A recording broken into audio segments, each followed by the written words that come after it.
नए संकल्प लें फिर से, नए नारे गढ़ें फिर से। उठो संग्रामियों जागो,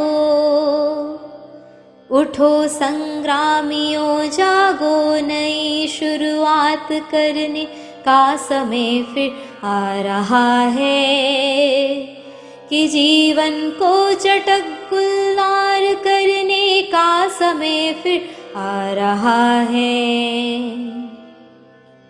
चलो अब एक नए अभियान के पदचाप गूंजे, चलो अब एक नए अभियान के पदचाप गूंजे।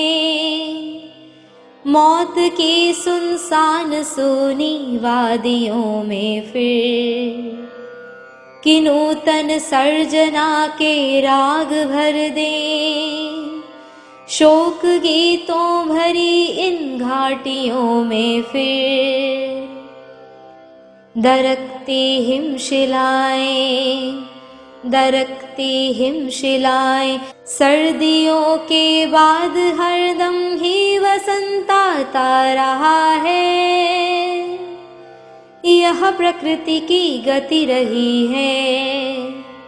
अंधेरे गर्भ में ही रोशनी पलती रही है, अंधेरे गर्भ में ही रोशनी पलती रही है। पराजय झेलने पर भी शिविर में न्याय की हरदम मशालें जीत की जलती रही है। पराजय आज का सच है, पराजय आज का सच है। समर तो शेष है फिर भी, उठो ओ सर्जकों। नव जागरण के सूत्र रचने का समय फिर आ रहा है, कि जीवन को चटक गुलजार करने का समय फिर आ रहा है।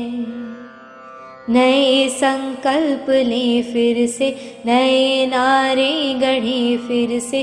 उठो संग्रामियों जागो, उठो संग्रामियों जागो। नई शुरुआत करने का समय फिर आ रहा है, कि जीवन को चटक गुलजार करने का समय फिर आ रहा है, फिर आ रहा है, फिर आ रहा है। ओम शांति। उठो सर्जको, नवजागरण के सूत्र रचने का समय फिर आ रहा है, कि जीवन को चटक गुलनार करने का समय फिर आ रहा है। सर्जक अर्थात, सर्जक अर्थात जो सर्जना करे, सर्जक अर्थात जो रचना करे, सर्जक अर्थात रचयिता, सर्जक अर्थात सृष्टा जो सृष्टि करे, सर्जक अर्थात क्रिएटर, मास्टर क्रिएटर। उठो ओ सर्जको, नवजागरण के सूत्र रचने का समय फिर आ गया है। जागरण, जब जब मनुष्य सोता है, जब जब वो मूर्छा में जाता है, गलतियां तब होती है। सुनो इतिहास कहता है, पराजय झेल कर ही क्रांतियां परवान चढ़ती है, नया इतिहास बनता है। और इतिहास हमें यह सिखाता है कि जब जब चेतना सो जाती है, जब जब चेतना में मूर्छा आती है, तब तब पराजय होती है। एक गुरु अपने शिष्यों को दरख्त पर चढ़ने की कला सिखाता था, पेड़ों पर चढ़ने की कला। ऊंचे ऊंचे पेड़, लंबे लंबे पेड़, ऐसे ऊंचे दरख्तों पर चढ़ने की कला। उसके पास सीखने के लिए एक बार एक राजकुमार आता है। वो राजकुमार बहुत ऊंचे पेड़ पर चढ़ जाता है, 100-150 फीट, और फिर नीचे उतरने लगता है। वो गुरु खड़ा है और देख रहा है उसे, और जब केवल 10 फीट की दूरी नीचे उतरना रह जाता है, गुरु वहां खड़ा हो जाए, कहता है, खड़ा होकर कहता है, सावधान, संभल के, जरा धीरे उतरना।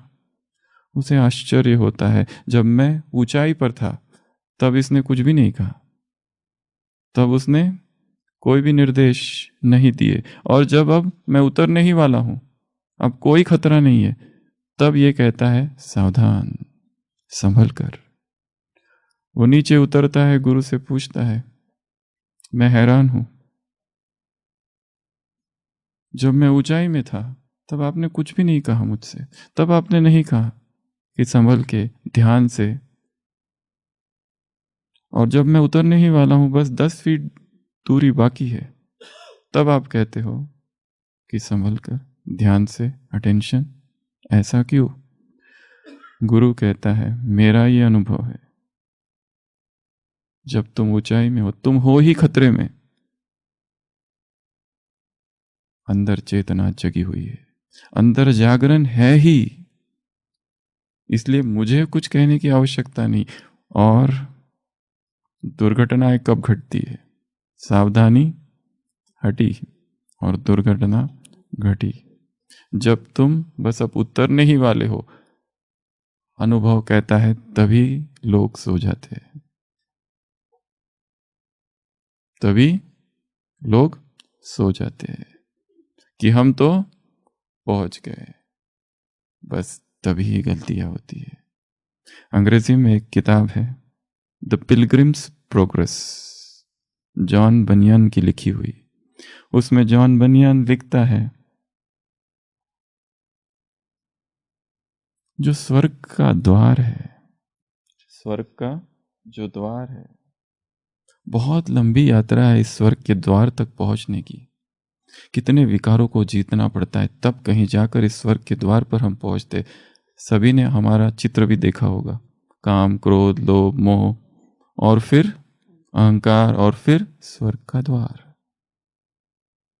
लेखक लिखता है कि सारे विकारों को जीत लिया, सारे विकारों को परास्त कर दिया, और अब बस स्वर्ग के द्वार में प्रवेश करने ही वाले हैं। तो स्वर्ग के द्वार के बाजू में एक छोटी सी पगडंडी है, एक छोटी सी पगडंडी, और हर एक जो वहां पहुंचता है अचंभित हो जाता है, अचंभे से भरता है, ये पगडंडी जा कहां रही है? उसकी यात्रा थी स्वर्ग आरोहण की, उसकी यात्रा थी स्वर्ग में प्रवेश की, परंतु अब ये पगडंडी कहां से आई? लेखक लिखता है, वह पगडंडी उसे वापस नरक में पहुंचा देती है, क्योंकि वो पगडंडी नरक की है।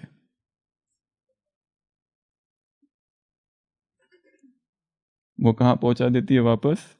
नरक में। किसी विदेशी बहन ने एक बार क्लास कराया था, और उसे पूछा गया था, द्वापर से मनुष्य का पतन क्यों हुआ, देवताओं का पतन क्यों हुआ? उसने उत्तर दिया था, क्यूरियोसिटी। क्या है ये विकार? क्या है, जरा देखो तो सही।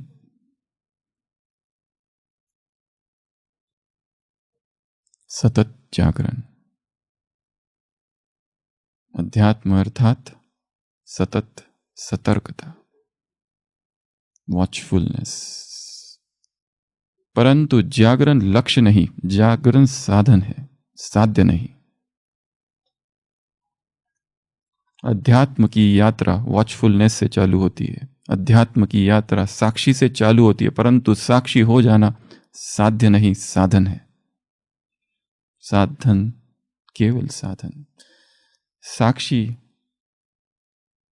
वॉचफुलनेस, अलर्टनेस, चौकस। इस लाठी को पकड़ पकड़ के उस द्वार तक पहुंचना है। वो द्वार है संपूर्णता, वो द्वार है संपन्नता, वो द्वार है समीपता, वो लक्ष्य है बाप समान वो द्वार है, एंजेलिक स्टेज, और उसका केवल एक ही मार्ग है, वो है सतर्कता, जागरण, सतत जागरण।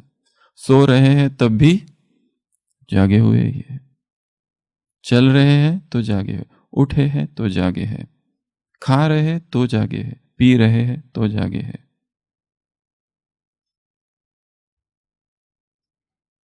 आलस की एक झपकी और माया का आक्रमण, खुद भी जागना है और दूसरों को भी सोने नहीं देना। तो इस भट्टी का लक्ष्य है ना खुद सोएंगे ना दूसरों को सोने देंगे। तो आज भट्टी का दूसरा दिन, भट्टी में छलांग, तप कुंड में छलांग, अग्नि कुंड में छलांग। जलने से डरना नहीं है, जितना जलेंगे उतना उतना पकेंगे। तप करने आए हैं, जौहर भरेगा, निखार आएगा। ये भट्टी 108 दिनों की है। पहले 8 दिन तैयारी के हैं और जो 100 दिन होंगे वो उस अभिनव क्रांति की चर्चा के होंगे, यज्ञ के संपूर्ण इतिहास की। परंतु यज्ञ का इतिहास इतना स्वच्छ है, इतना पुनीत है, इतना पावन है कि उसको अनुभव करने के लिए मन उतना सूक्ष्म हो जाना चाहिए, नहीं तो अनुभव होगा नहीं। कथाएं, कहानियां, किस्से, स्टोरीज हम बहुत सी जानते हैं, परंतु वो केवल बौद्धिक ना हो, अनुभव हो जाए, जीवन क्रांति के परिवर्तन के सूत्र बन जाए। उठो ओ नौजवानों, इनकलाबों के नए संस्करण रचने का समय फिर आ गया है। इनकलाब का नया संस्करण, अपडेटेड वर्जन ऑफ रिवॉल्यूशन। हमारा जीवन पुराना ना रहे, हमारा अपडेटेड वर्जन, पुरुषार्थ का नया संस्करण, इनकलाब का संस्करण। 2 शब्द है, एक शब्द है रिवॉल्यूशन, एक शब्द है रिबेलियन। दोनों शब्द, भाषा शब्दकोश कहता है दोनों एक ही है, पर दोनों में एक सूक्ष्म अंतर है। एक है बगावत, एक है क्रांति। बगावत और क्रांति में क्या अंतर है? बगावत निगेटिव है, बगावत कहती है उखाड़ कर फेंक देंगे, क्रांति पॉजिटिव है। क्रांति का लक्ष्य स्थापना है, कंस्ट्रक्शन है। बगावत कहती है बदलाव, सत्ता पलट कर देंगे, नहीं रहने देंगे, मार देंगे। कल देखा था कैसे मार्क एंटनी ने ऐसा भाषण दिया कि सारे बगावत पर उतर आए, सत्ता पलट कर दी, मार दिया कैस्का और ब्रूटस को, और नए साम्राज्य की स्थापना हुई। तो ये भट्टी वास्तव में क्रांति की भट्टी है। बगावत भी है क्योंकि रावण की जो सत्ता है उसको पलट करना है। ये परमात्मा क्रांति है। कल भी देखा था कि परमात्मा क्रांति और संसार में अब तक जो भी क्रांतियां हुई है उनमें क्या अंतर है। परमात्मा क्रांति सबसे बड़ी क्रांति है, परमात्मा क्रांति सबसे ऊंची क्रांति है। परमात्मा क्रांति केवल एक ही बार होती है। परमात्मा क्रांति सारे मनुष्य आत्माओं को अपने अंदर समाहित कर लेती है। परमात्मा क्रांति विश्व परिवर्तन लाती है। परमात्मा क्रांति रावण राज्य को ही समाप्त कर देती है। परमात्मा क्रांति किसके खिलाफ क्रांति है? किसी मनुष्य के खिलाफ नहीं है, उस अदृश्य शक्ति के खिलाफ, उस अदृश्य शक्ति शत्रु के खिलाफ यह क्रांति है, जो विकार है, जो मन मन में समाया हुआ है, हर दिल में बसा हुआ है, हृदय हृदय में बसा है। मम हृदय कंज निवास कर कामादि खलदल भंजनम। भक्ति में गीत गाते, प्रार्थना है ना, श्री रामचंद्र कृपालु भजु मन। ये क्रांति ये रिवॉल्यूशन है, बगावत है, उसकी सत्ता पलट हटाने की, उखाड़ कर फेंकने की। रावण ने इस भूमि को पदाक्रांत किया है, हम उसे पदाक्रांत करेंगे। एक व्यापारी रेगिस्तान में है, ऊंट खरीदने जाता है, बहुत भाव करता है, बार्गेनिंग बहुत होती है, आखिर में एक ऊंट को खरीदता है, लेके आता है।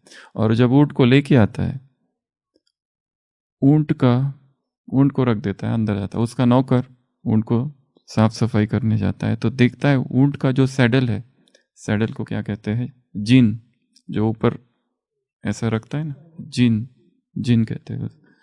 तो वो जो सैडल है उसमें एक थैली है, एक पोटली, और वो खोलता है, देखता है उसमें हीरे है इतने सारे। वो इतना खुश हो जाता है, भाग भाग के आता है, कहता है मालिक मालिक ये देखो आप क्या लेके आए, ये जो घोड़ा है इसके साथ में हीरे है।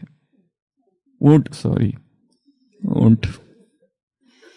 मालिक कहता है मैंने तो ऊंट खरीदा था, हीरे मैंने नहीं खरीदे थे, हीरे मैं वापस कर दूंगा। वो नौकर कहता है मालिक ये क्या कर रहे हो, ऐसे वापस थोड़ी ना किया जाता है, अभी हमको मिल गए हम अपने पास रख लेते हैं। मालिक नहीं मानता है, वो कहता है ना मैं नहीं रख सकता।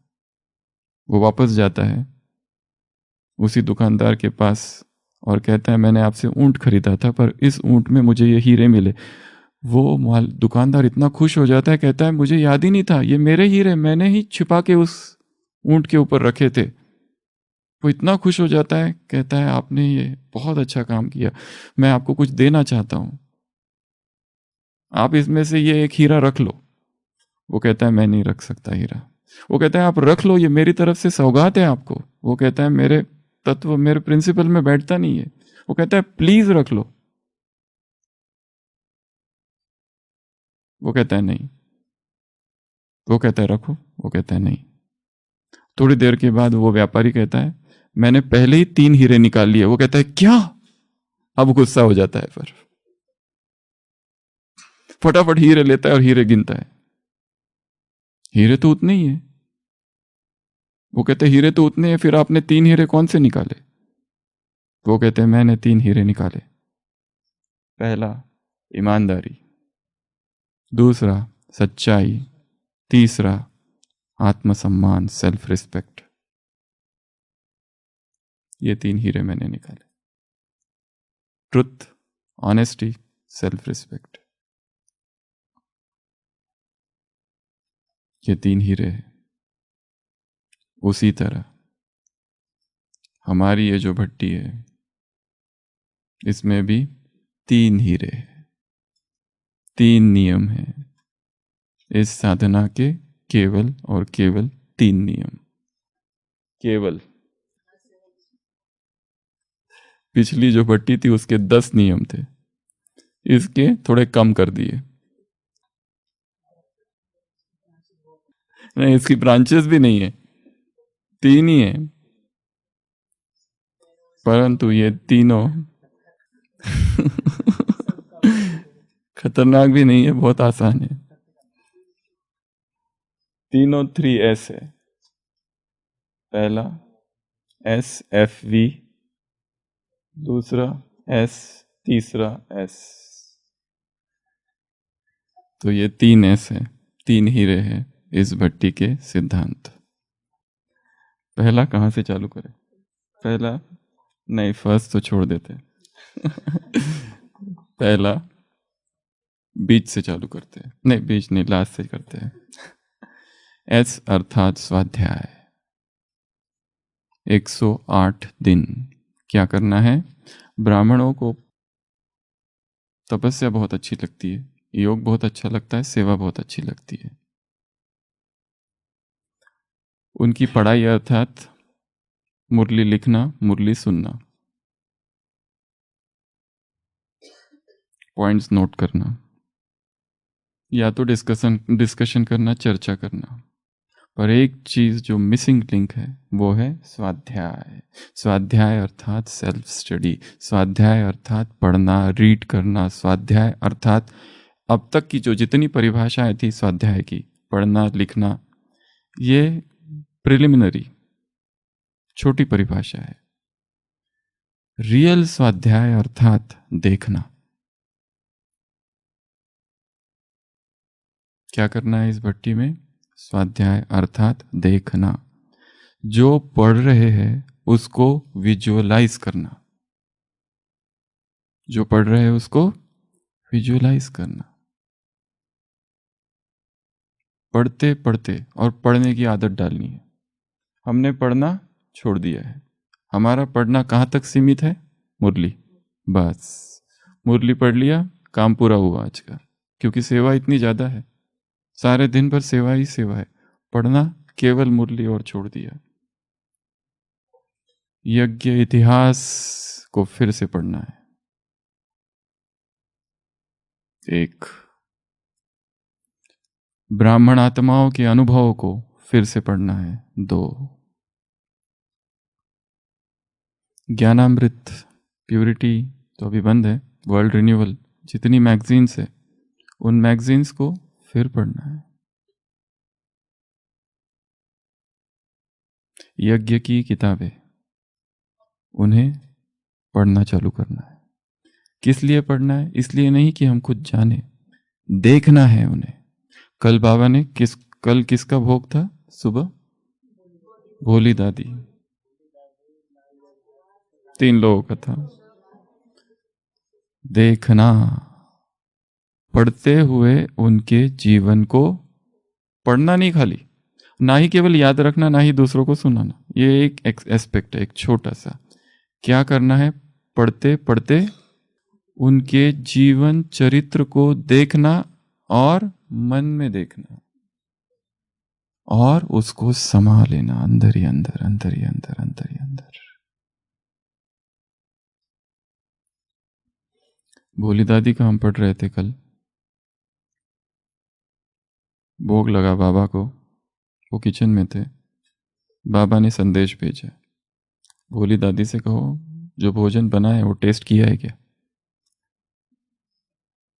तो संदेशी ने बताया, क्या तुमने भोजन टेस्ट किया? उसने कहा नहीं। करो। करा, उसमें नमक ही नहीं था। बाबा का संदेश आया था, इसके बाद तुम पहले टेस्ट किया करो। तो उसने कहा कि बाबा मैं कैसे टेस्ट करूं बिना आपको खिलाए? बाबा ने कहा आज से तुमको परमिशन है, और किसी को नहीं, केवल तुमको।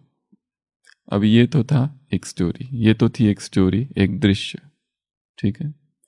अब इसी दृश्य को मन में समा लेना, इसी दृश्य को देखना, और ऐसे देखना कि जैसे तुम ही वहां थे बाजू में।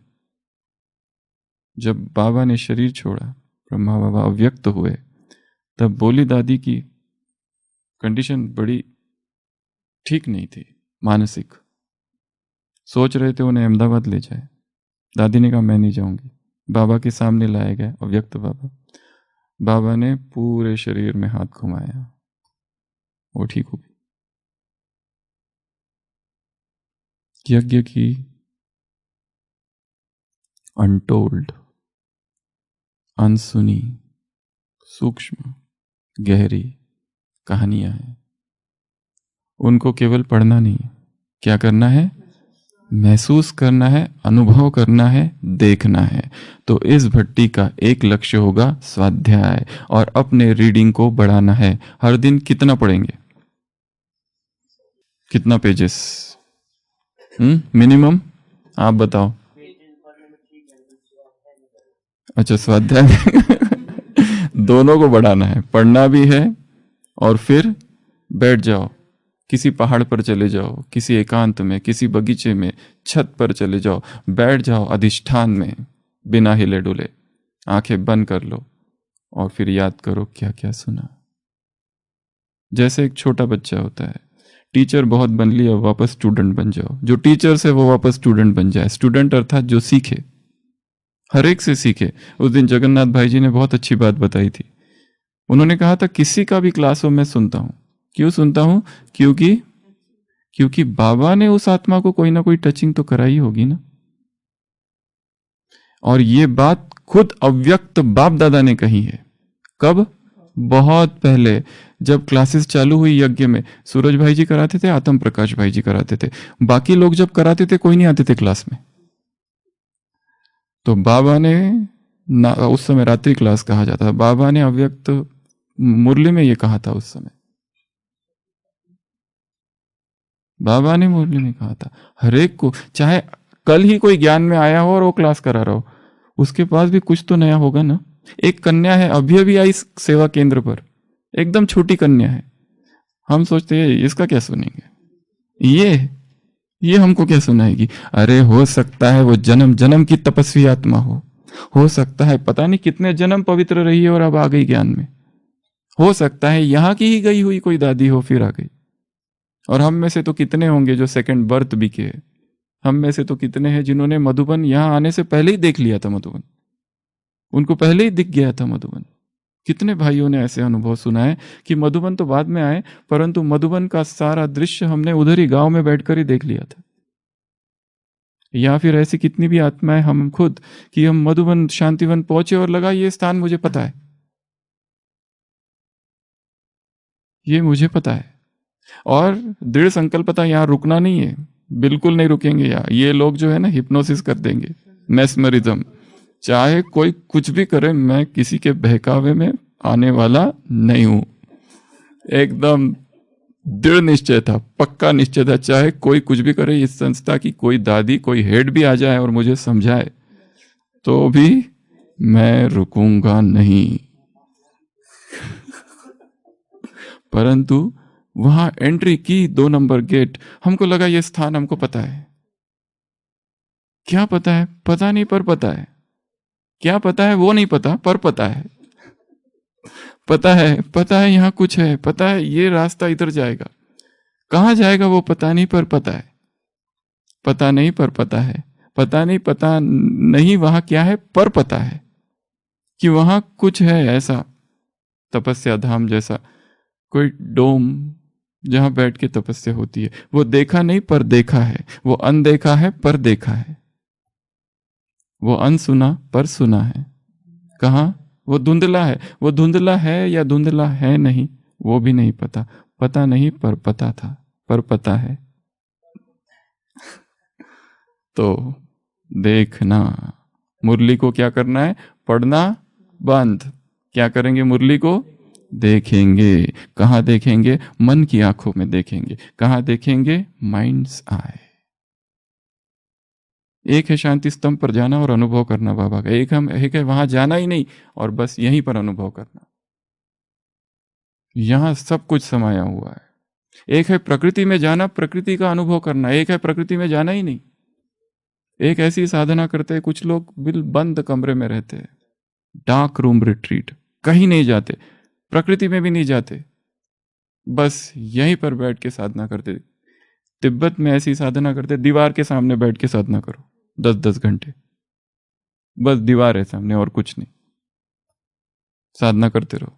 ना तो शिव बाबा, ना लाइट, ना कुछ, सब कुछ यहां पर है, यहीं पर देखो सब कुछ।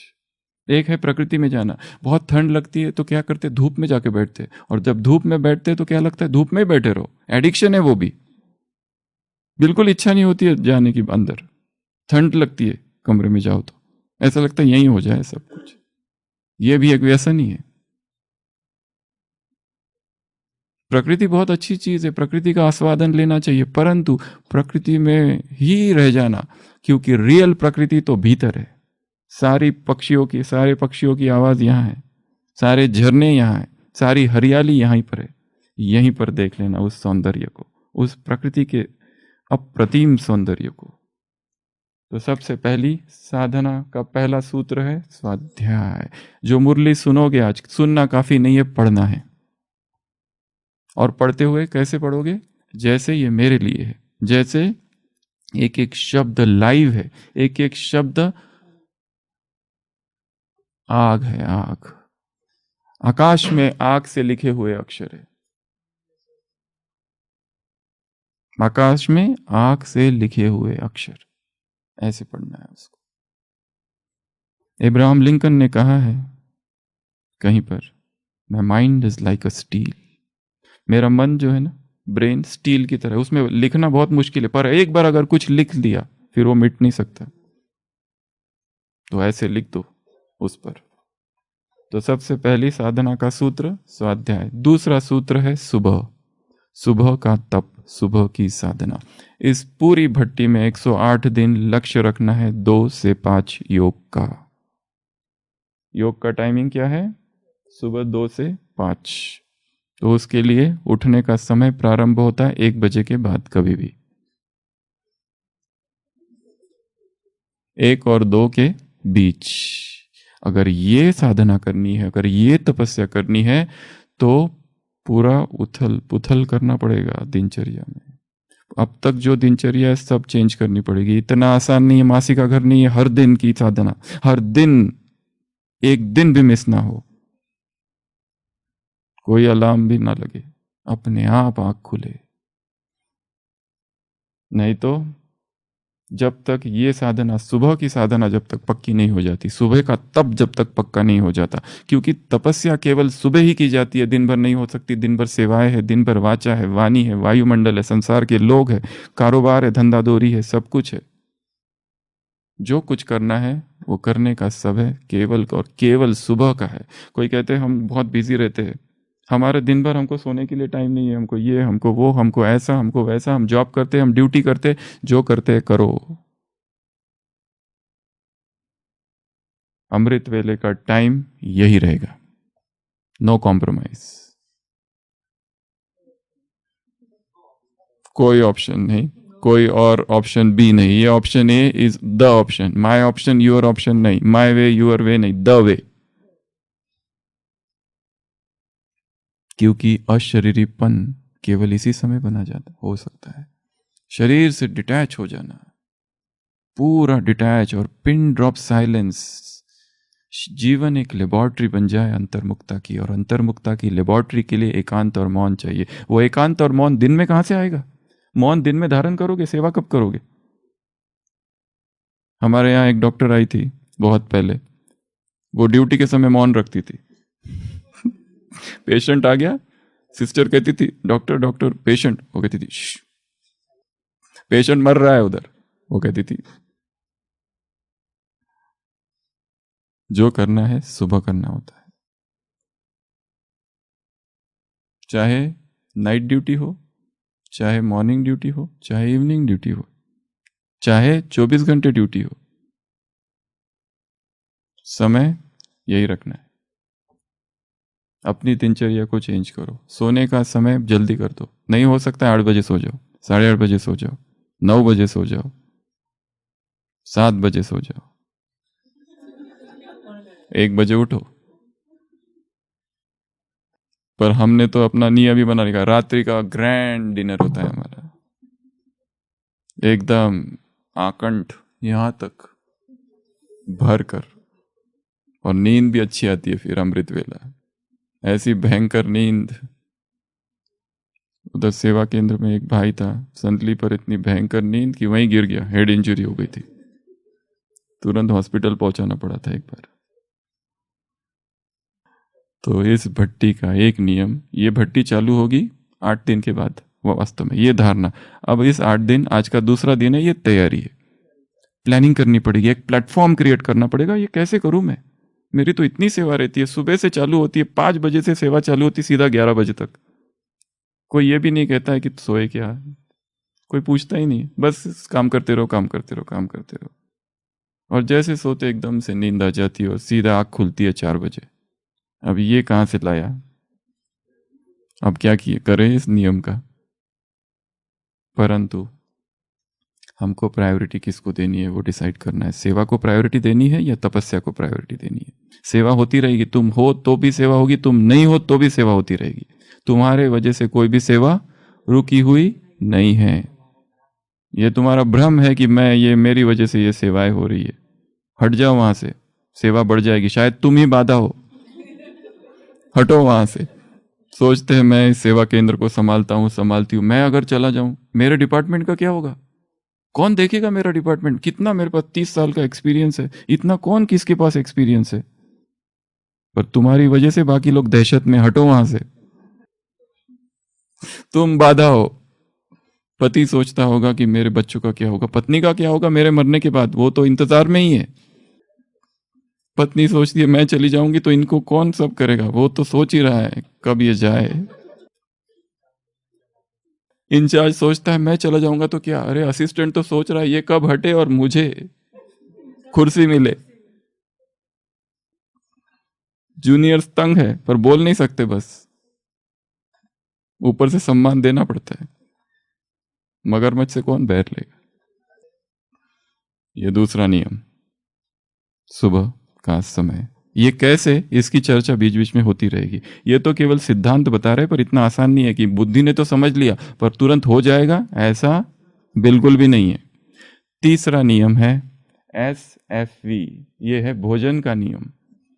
पिछली भोजन के नियम से बड़े लोग दुखी थे, पर ये जो नियम है ये बड़ा आसान सा नियम है, इसमें कोई भी उपवास नहीं करना है अभी,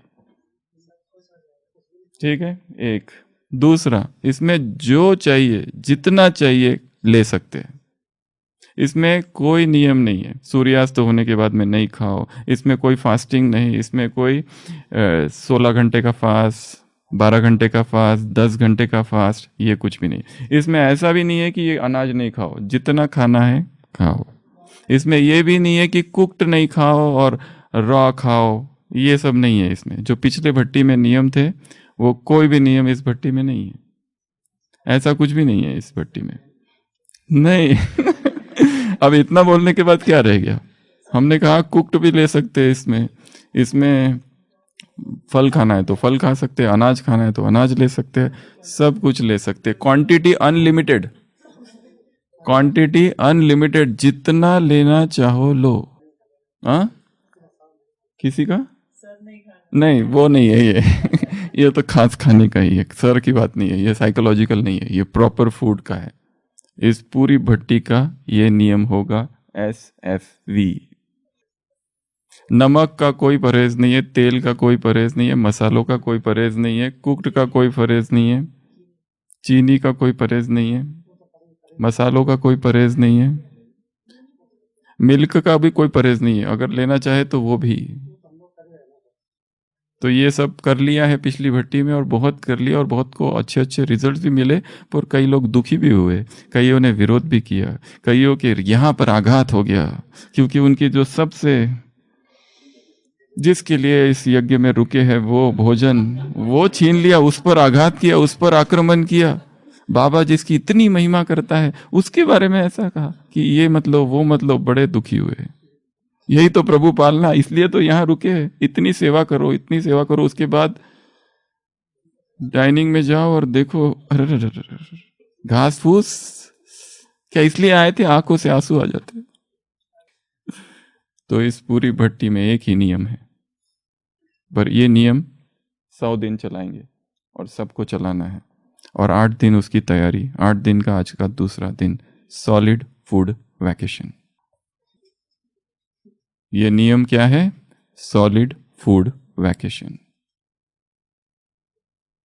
कुछ भी जो लेंगे वो चबाना नहीं है। सॉलिड फूड कुछ भी लेना नहीं है, जो लेना है केवल और केवल लिक्विड। हमारा शरीर लिक्विड से बना हुआ है 80%, जो इसमें जाएगा वो रसाहार हो, केवल लिक्विड। हमारा सबसे बड़ा एडिक्शन है सॉलिड फूड। अब हम केवल फूड को 2 ही कैटेगरी में डिवाइड कर रहे हैं, सॉलिड और लिक्विड। जो भी लेना है वो केवल और केवल लिक्विड ही होगा। और आप सब के लिए बता रहे हैं, हम खुद ये बहुत बार कर चुके हैं, पर अभी जो latest last 21 days 16th to अभी कुछ दिनों पहले तक, solid food vacation 21 days liquid पर थे केवल। लिक्विड में क्या क्या आएगा? लिक्विड अर्थात रसाहार नहीं, रसाहार तो बहुत आगे की स्टेज है। लिक्विड डाइट अर्थात क्या? एकदम नहीं होगा, और यहां पर लक्ष्य है वेट उतने के उतना ही रहना है, रादर वेट गेन करना है। जो रसाहार पर चले जाते हैं, लिक्विड्स पर चले, फ्रूट पर चले जाते हैं, उनका वेट लॉस हो जाता है, और लोग सबसे पहला आक्रमण वही करते हैं, तुमने क्या कर दिया, कैंसर तो नहीं हो गया, कि टीबी की दवाई, किसको फॉलो कर रहे हो, बाप को फॉलो करो, उनको मत फॉलो करो, ये क्या कर दिया तुमने। हमने सोचा था हम ये फ्रूट वगैरह लेंगे तो हमारा चेहरा सुंदर हो जाएगा, लाल लाल हो जाएगा, गोरा हो जाएगा, और लोग कहते काले पड़ गए। उल्टा हो रहा है ये तो। सुंदर से श्याम। इन 100 दिन की इस भट्टी में लक्ष्य रखेंगे लिक्विड डाइट का। क्यों? इसके बहुत से कारण है। हमारा जो गहरा से गहरा एडिक्शन है वो सॉलिड फूड का एडिक्शन है। फास्टिंग इस भट्टी में नहीं करना है, किसी को भी फास्टिंग नहीं करना है। जितना लिक्विड लेना है लो, जिस समय लेना है लो, पर जो भी लेंगे वो क्या होगा, लिक्विड ही होगा। लिक्विड अलग अलग प्रकार के, एक है लाइट लिक्विड, लाइट अर्थात रस, संतरा, मौसम्बी, गन्ना, जूस, एक है लाइट, एक है थोड़ा डेंस, स्मूदीज, एक है सूप, सूप बना सकते, अलग अलग प्रकार के सूप, पर लिक्विड हो। कुक्ड भी चलेगा, क्योंकि अभी हमारा टारगेट घंटे नहीं है, अभी हमारा टारगेट फास्टिंग नहीं है, अभी हमारा टारगेट है केवल और केवल लिक्विड। यदि हाँ, अभी तक जो हमने डाइट किया रॉ डाइट, वो किसके लिए महत्वपूर्ण है, 3 चीज़ों के लिए। डिटॉक्स के लिए ठीक है, क्लींजिंग के लिए, दूसरा वेट लॉस के लिए, और तीसरा बीमारियों से मुक्त होने के लिए। पर यह भट्टी बीमारियों से मुक्त होने के लिए नहीं है।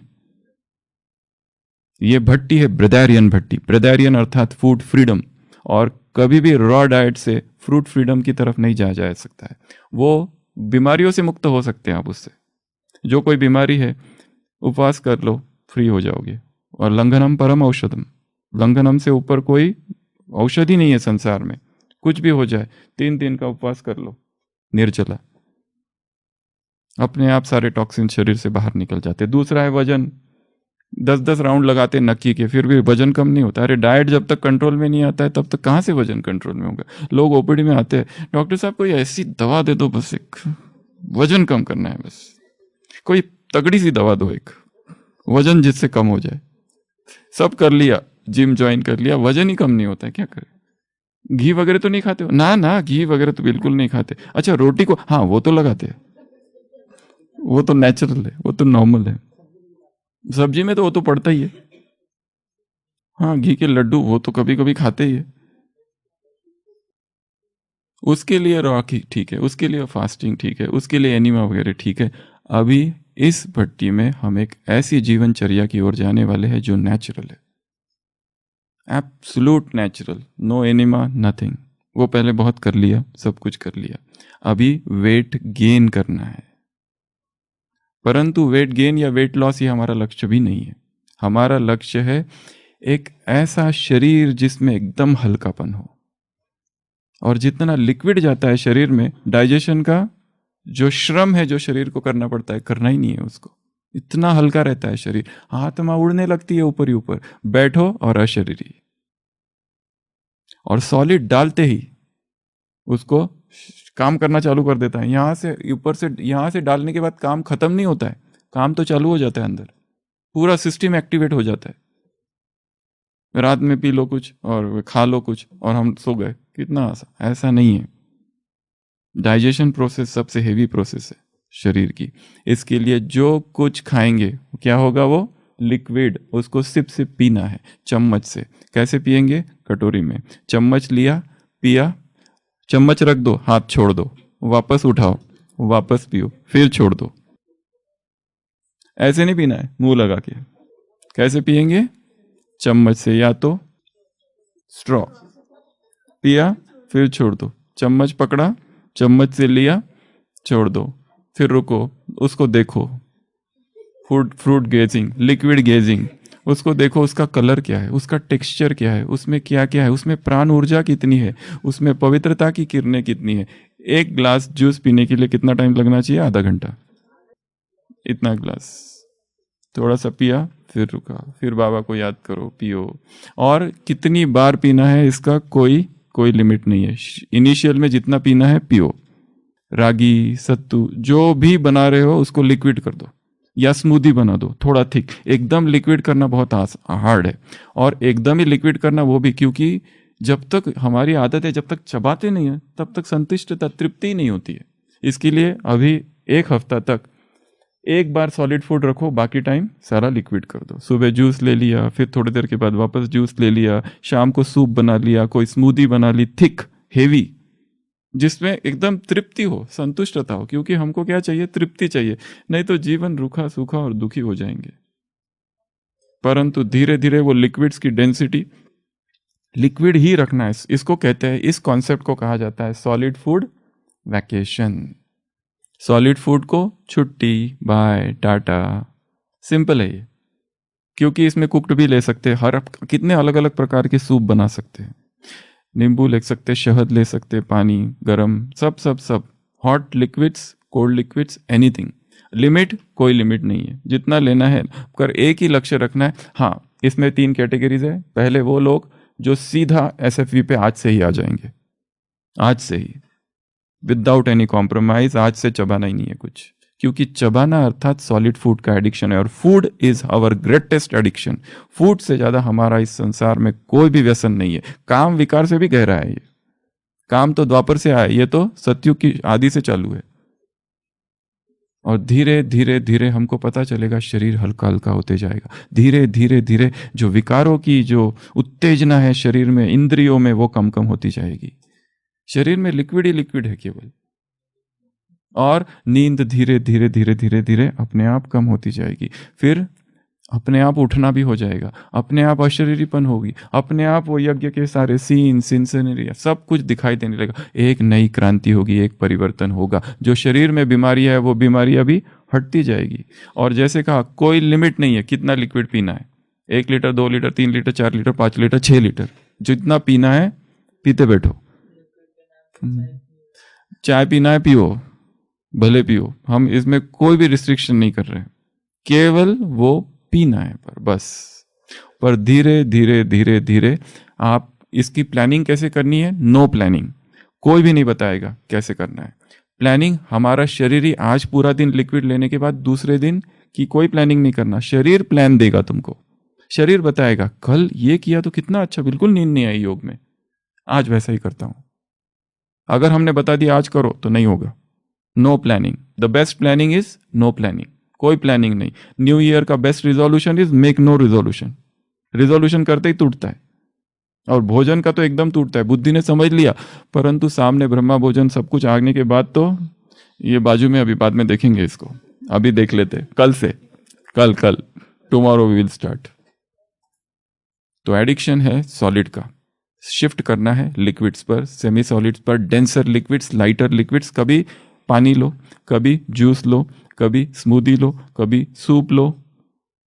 अगर कुछ सॉलिड भी है उसको भी मिक्सी में गोल गोल गोल गोल करो तो, और उसको पी लो, उसको खाओ चम्मच से। फिर रोटी बेटी जो है ना उसको भी पीस दो, और पानी डाल के सारी जो टेस्ट की आसक्ति है ना वो खत्म हो जाएगी। इसको क्या पता, वही चाहिए ना तुमको, वो जितना है ना थाली में सारा मिक्सी में डाल के घोल घुमा दो उसको रोटी दाल सब घुमा दो, पूरे गोपाल काला तो इस भट्टी का नियम होगा 8 कौन सी तारीख होती है, आज क्या है 11, तो ये चालू होगा, हमने 10 से चालू किया ना, 18 से, 18 फरवरी से 100 दिन की भट्टी है। 100 दिन सॉलिड फूड वैकेशन, 100 दिन के लिए स्वाध्याय डेली पढ़ना है। कितने? कम से कम 100, 200, 300 पेजेस एवरी डे पढ़ना है।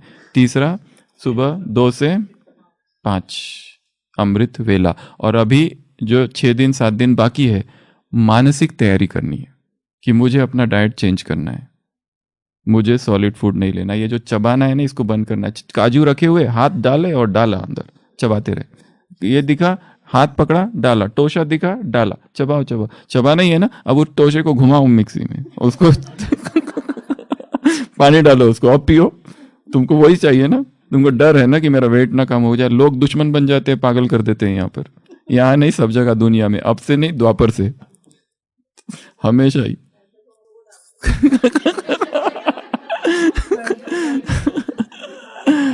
तो ये जो स्वाद की आसक्ति है, टेस्ट की आसक्ति है, धीरे धीरे ये खत्म हो जाएगी और अपने आप ये वेट भी बढ़ते जाएगा। तो जो कुछ भी लेना है उसको सेमी सॉलिड या लिक्विड, लाइटर लिक्विड, और उसमें वैरायटी करो। ताकि एकदम वेट लॉस ना हो जाए। और ड्राई फास्ट इसमें बिल्कुल भी नहीं करना है, क्योंकि ड्राई फास्ट का एक जो नुकसान कहो कि जो आपका वेट है एकदम से कम हो जाता है 2-3 किलो। 1-2 दिन करो तो सीधा 3-4 किलो कम हो जाता है। वो बॉडी के लिए इतना ये नहीं है एक उसके अपने फायदे हैं, पर ये जो भट्टी है हमारी लिक्विड की भट्टी है। वो जो वेट कम है पहले से वो थोड़ा डेंस लिक्विड्स पे चालू करो, स्मूदीज पे चालू करो। स्मूदी सबसे बेस्ट चीज़ है। ड्राई फ्रूट्स रात में भिगो के रखो, उसको डालो, दूध बनाओ अलग अलग, नारियल का दूध बनाओ, बादाम का दूध बनाओ, काजू का दूध बनाओ, कोकोनट मिल्क, कितने सारे मिल्क है अलग अलग प्रकार के। यही तो, इससे तो टाइम बच जाएगा। सॉलिड फूड खाना अर्थात time waste, for solid food बनाना अर्थात टाइम वेस्ट। लिक्विड को बनाने को कितना टाइम लगता है, जूस इधर से गिरा खटखट, और धोने को भी कोई खर्चा नहीं, टाइम नहीं। तो ये पर वो पढ़ते समय आप कुछ पढ़ सकते हो, मुरली पढ़ो लिक्विड पीते पीते, मुरली सामने रखो, एक लाइन पढ़ो 1 चम्मच, दूसरी लाइन पढ़ो 2 चम्मच, तीसरी लाइन पढ़ो तीसरा बच लो। हाँ, मक्खी क्यों हाथ में है ना। एक लाइन पढ़ो, उठो नौजवानों, उठो नौजवानों, नव इनकलाबों के नए संस्करण रचने का समय फिर आ गया, सुनो इतिहास कहता है। फिर 1 चम्मच, सजेंगे फिर नए लश्कर 1 चम्मच, मचेगा रण महाभीषण 1 चम्मच, उठो शिल्पियों। घंटी बज गई 1 चम्मच। तो 3 रत्न 3 हीरे। सबसे पहला स्वाध्याय, पढ़ना चालू करना है आज ही से। जो भी मैगजीन्स है अवेलेबल यहाँ वहाँ, मैगजीन लो, पढ़ो, अनुभव पढ़ो किसी का, नए नए लोगों के, नए नए अभी जो अभी 1 साल से ज्ञान में आए हैं उनके अनुभव पढ़ो। कितने चमत्कारिक अनुभव है, हमारे जीवन में क्रांति आ जाएगी वो पढ़कर। एक दूसरा, सुबह जल्दी उठना, आज से ही तैयारी चालू करो। उसको मन में संकल्प कर लो कि मुझे उठना ही है। कोई माँ, उसका बेटा आने वाला है, रात को 2 बजे ट्रेन है, सोती है क्या रात को? रोज रोज नहीं आता है, पर ये अलग अलग रीति से सोचो इसको। मेरे अलग अलग बेटे आ रहे हैं, अब फिर क्या, आज अमेरिका वाला आ रहा है, कल लंदन वाला आ रहा है, तो 108 बेटे आ रहे हैं मेरे। अलग अलग जगह से आ रहे हैं, कोई ट्रेन से आ रहा है, कोई फ्लाइट से आ रहा है, कोई गांव से आ रहा है बैलगाड़ी से, उसको लेने भी तो जाना पड़ता है। माता कुमारों के लिए भी इजी है, कुमार दृढ़ संकल्प है, यौवन का फोर्स है कुमारों में, तो ये अपने आप हो सकता है। और तीसरा है SFV, solid food vacation. Solid food, bye bye, टाटा, सायोनारा, ओम शांति। नए संकल्प ले फिर से, नए नारे गढ़े फिर से, उठो संग्रामियों जागो, उठो संग्रामियों जागो, नई शुरुआत करने का समय फिर आ रहा है, कि जीवन को चटक गुलजार करने का समय फिर आ रहा है। न उनकी जीत अंतिम है, न अपनी हार अंतिम है, उठो ओ नौजवानों, उठो ओ नौजवानों, इनकलाबों के नए संस्करण रचने का समय फिर आ रहा है, कि जीवन को चटक गुलजार करने का समय फिर आ रहा है। सुनो इतिहास कहता है, सुनो इतिहास कहता है, पराजय झेल कर ही क्रांतियाँ परवान चढ़ती है, नया इतिहास बनता है। अंधेरा आज गहरा है, अंधेरा आज गहरा है, सकल जन मुक्त होंगे एक दिन निश्चित, समय का ज्ञान कहता है। सजेंगे फिर नए लश्कर, सजेंगे फिर नए लश्कर, मचेगा रण महाभीषण, उठो ओ शिल्पियों, उठो ओ शिल्पियों, नव युद्ध के उपकरण गढ़ने का समय फिर आ रहा है, कि जीवन को चटक गुलजार करने का समय फिर आ रहा है। नए संकल्प लें फिर से, नए नारे गढ़ें फिर से।